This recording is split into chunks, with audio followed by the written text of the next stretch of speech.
Então,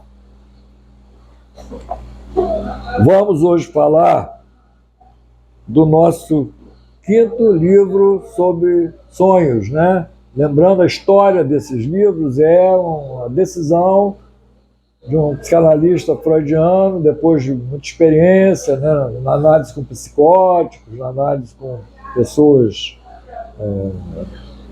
trabalhadoras que conseguem interagir com o mundo, né, mas estão com problemas e tudo. Então, essa experiência toda na área da psiquiatria, né, da psicopatologia, levou então ao interesse de resgatar o que o Freud teria deixado para nós realmente sobre estudar, né, pessoalmente, individualmente. Que eu aconselho todos os profissionais de saúde a fazer isso. Tá? Vai lá e lê com os seus próprios olhos, né, com a sua própria mente, e se intera das informações que estão lá, porque vale a pena. É uma coisa de alto nível e que ajuda realmente na vida de todos nós que nos dispomos a fazer isso. Tá? Então, até bom estar aqui. Isso aqui é a coleção Conceitos Psicanalíticos, tem 10 volumes, tá? 7 já estão publicados. E aqui é a coleção Sonhos na Obra de Freud, tá? Que tem 7 volumes publicados e 15 volumes no total, né? Mais 8 a serem publicados ainda. Tá? Então nós vamos falar sobre o terço inicial dessa obra de 15 minutos, que é o Sonho na Obra de Freud, o seu volume 5, que é intitulado A Poderosa Cultura Onírica. Olha só, palavras novas aí, né? Expressões novas. Cultura onírica. Cultura sonhos, então pode dizer que o sonho é um produto cultural. Né? O que é um produto cultural? Né? Produto cultural, para que a cultura serve? A cultura serve para tentar melhorar a vida da gente, né? Para poder ter um acervo, né, de conhecimentos que a gente chama de cultura, capazes de nos ajudar na nossa vida, para a gente poder, em primeiro lugar, sobreviver, né? Aqui nessa experiência que a gente está passando, até mesmo porque, por exemplo, se não comer, morre. Parar de comer, morre. Tá? Parar de beber água. Parar de beber água. Morre também. Aí se não puder mais ir no banheiro, também morre. Parou de fluxo urinário, por exemplo, não pode urinar mais, seja por que motivo for, uma pedra no rim, um tumor no rim, o que for, parou de urinar, tem que ir imediatamente para a emergência. Não pode, não é possível viver sem as funções normais do corpo serem satisfeitas.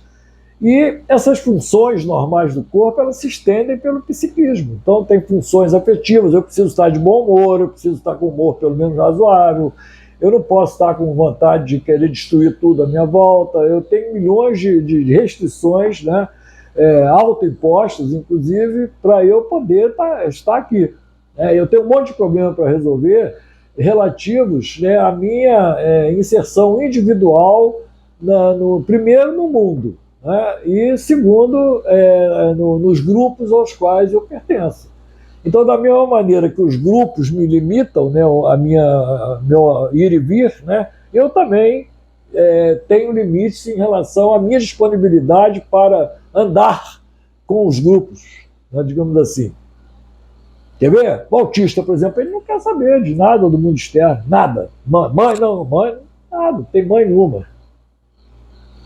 Ele fica lá com o corpo dele, se relacionando com as funções da respiração, batimento cardíaco, funcionamento do corpo, intestinos, estômago, objetos externos, não interessa. E os sonhos, né? Porque a gente está falando sobre os sonhos, todo dia a gente volta para um estado desse, autista, né? Digamos assim, a gente tem um autismo natural, que é na auto-hipnose, como Freud mostrou, né? Freud estudou muito na hipnose no início. A hipnose é uma fonte espetacular de conhecimento do inconsciente também, embora a via régia seja o estudo dos sonhos, eu concordo com o Freud, mas a hipnose também é uma grande fonte de acesso para o conhecimento do inconsciente, né? Historicamente comprovado. Então, essa volta para um estado autístico, né, ela ocorre todo dia, quando a gente vai dormir, na auto-hipnose, que leva ao sono, né? E ainda mais existe um estágio intermediário entre o sono e a vigília, que é o estágio do sono dos rápidos movimentos dos olhos, sono REM, Rapid Eye Movement, né? Então, esse sono REM ele ocorre 4 vezes a 6 vezes, em média 5 vezes, então, todas as noites, né? E a gente se lembra de praticamente 0 ocorrências desse sonho. Mas se o pesquisador estiver com o eletroencefalograma sendo constantemente, né, tirado, né? A pessoa está ali com os eletrodos do eletroencefalograma na cabeça, né? E ele vai relatar o pesquisando, né, digamos assim, vai relatar que estava sonhando se ele for acordado nesse momento. Mais ainda, se ele for acordado nesse momento, tá, e toda hora não deixar ele sonhar, ele pode dormir 500 horas, mas ele vai ter distúrbios mentais porque ele não sonhou regularmente nessas 500 horas. Tá? E não demora muito não, são poucos dias. Então, a gente pode dizer que o sonhar é uma necessidade fisiológica tão importante quanto comer, quanto dormir, quanto exercitar o corpo, beber água, né? Sonhar. Então, dormir, sonhar, beber água, se alimentar, poder excretar, né, a urina, as fezes, são funções inegociáveis da individualidade humana. Da mesma maneira como tem essas funções do corpo, né, tem as funções da mente também. Então, eu me respeitar, eu ter amor próprio, eu cuidar de mim, eu sobreviver, eu saber assim, me proteger das violências com as quais eu estou inserido, também fazem parte das necessidades da minha sobrevivência. Por exemplo, sem o sistema imunológico eu não consigo sobreviver. É outra necessidade também. Eu tenho que estar com o meu sistema imunológico bom. Uma depressão, por exemplo, ela diminui a eficiência do meu sistema imunológico. Tudo isso está comprovado cientificamente, não é? Então, tudo isso tem que ser computado na hora de avaliar a minha disponibilidade para conviver com grupos, sejam quais forem. Começar pela minha família, né, o colégio, o trabalho, o dia a dia, sair na rua. Se eu saio na rua, eu tenho que ver se eu posso, que horas, né? É bom ver que horas que eu vou sair. Se eu for sair 1h da manhã, por exemplo, no Rio de Janeiro, hoje em dia está cada vez mais perigoso sair. Tá? Então, se eu ficar a noite inteira, né, digamos assim, andando pela rua, sem proteção nenhuma, andando a esmo pela rua, eu estou correndo risco, né? Porque tem oportunidades, né, digamos assim, de agressões a pedestres nessa condição, né, muito maiores do que deveriam existir. Tá? Isso, na verdade, nem deveria existir. Tá? Bom, então vamos falar um pouco sobre os 4 parágrafos deste 5º livro. Por sinal, esse aqui é um livro a cores, né? É importante mostrar aqui que existem livros a cores. Os sonhos aqui estão grafados em vermelho, é um dos tons de vermelho, da mandala de Freud. Essa mandala aqui não tem, mas é porque o vermelho ele é uma conjugação do verde com o roxo, dá o vermelho. Então todo sonho vem de impulso junto com defesa. Exatamente isso que eu quis passar para vocês agora. Então, se você juntar o verde com o roxo, dá um close aí, por favor. Verde com roxo aí. Se você juntar o verde com o roxo nessa mandala, você vai ter um sonho, você vai ter um sintoma, você vai ter uma produção cultural, um livro que você escreveu, uma música que você fez, uma poesia que você fez, vai estar sendo feita a partir da conjugação do vermelho, da conjugação do verde com o roxo, que vai dar um tom de vermelho. Eu convencionei chamar os sintomas de um vermelho rosado, tá? Então esse verde com roxo vai virar um vermelho rosado que deveria estar nessa mandala, mas essa mandala não foi feita com vermelho. Mas o vermelho deveria estar aí. Como todos os tons de vermelho podem estar nas mandalas. Uma lenda também seria um outro tom de vermelho, construído a partir do verde com o roxo. Agora, eu posso afirmar tudo isso porque tem a obra de Freud me dando sustentação, e a minha análise, né, a minha experiência com a psicanálise, né, para dar sustentação de falar isso aí, que as coisas são assim. Tá? Então, eu estou falando que as coisas são assim a partir da experiência com as produções do ser humano. Isso é que é psicanálise. Tá? Ficar especulando, falando não sei o que, é defesa contra a psicanálise. Tá bom? Psicanálise não é para vagabundo, psicanálise é para trabalhador. Tá? Aqui. Bom, então, esse livro aqui, ele tem, então, aqui, ó, os sonhos, esse vermelho, todo esse vermelho que está aqui, é o relato do sonho. Relato do sonho em vermelho. Mas vamos ver se tem outras cores, só estou vendo vermelho aqui, né? Só dá vermelho aqui. Não, eu já vi aqui um azul escuro, clareado. O azul escuro clareado, né, é pulsão de vida.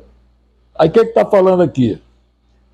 Falando sobre o sonho, tem um diabo que aparece no sonho, pois o diabo, em vermelho, é representante personificado da vida pulsional, em azul clareado, reprimida. Então, azul clareado, reprimida, é pulsão sexual reprimida. Então, vida pulsional sexual reprimida, que não foi colocado sexual aqui, e inconsciente, em verde, porque o verde é a conjugação do azul clareado com o cinza clareado, que é da pulsão de morte. Só tem duas pulsões de vida e pulsão de morte. Pulsão de vida é a pulsão sexual, que também depois se torna pulsão de autopreservação. Então, tudo que é construtivo é azul clareado, né? E tudo que é destrutivo é cinza clareado. E juntando cinza clareado com azul clareado, você tem o verde. Escuro clareado, que é esse aqui, inconsciente. O verde escuro clareado aqui, tá? Então, pois o diabo é representante personificado da vida pulsional sexual, que eu não botei aqui, porque se eu botei pulsional, só o azul clareado é a vida pulsional sexual, né? Reprimida.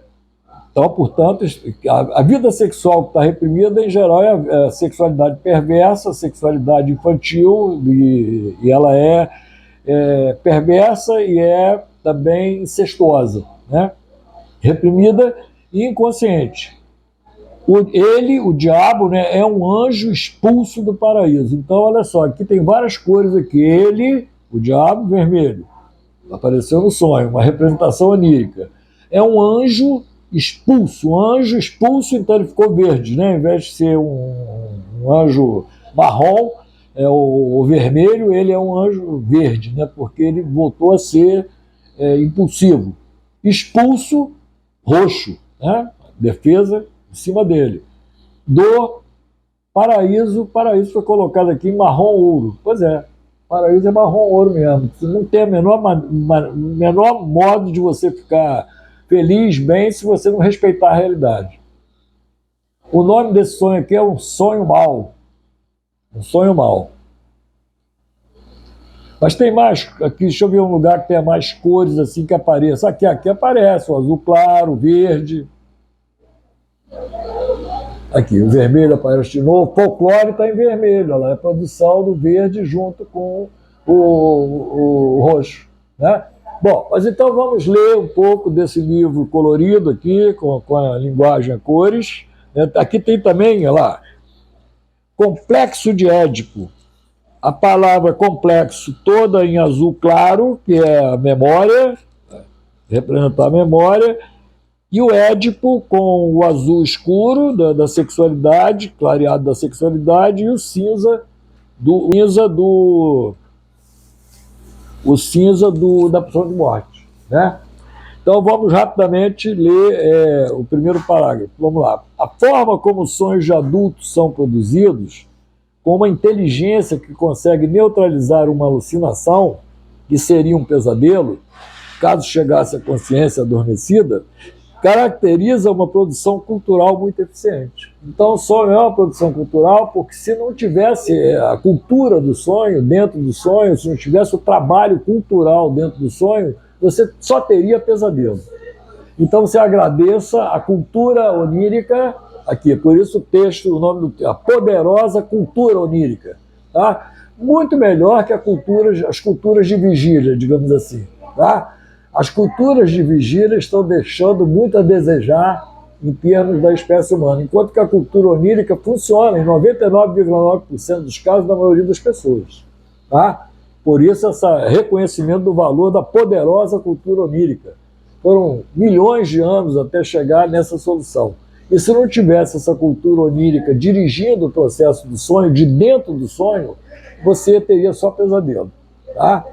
Então, a forma como, primeiro parágrafo, a forma como os sonhos de adultos são produzidos, com uma inteligência que consegue neutralizar uma alucinação, que seria um pesadelo caso chegasse à consciência adormecida, caracteriza uma produção cultural muito eficiente. Muito melhor do que as produções culturais de vigília, que principalmente são as religiões que nós dispomos e os sistemas político-ideológicos que nós dispomos. Tudo incompleto, tudo canoa furada, tudo sem embasamento técnico suficiente para resolver o problema da humanidade. Tá?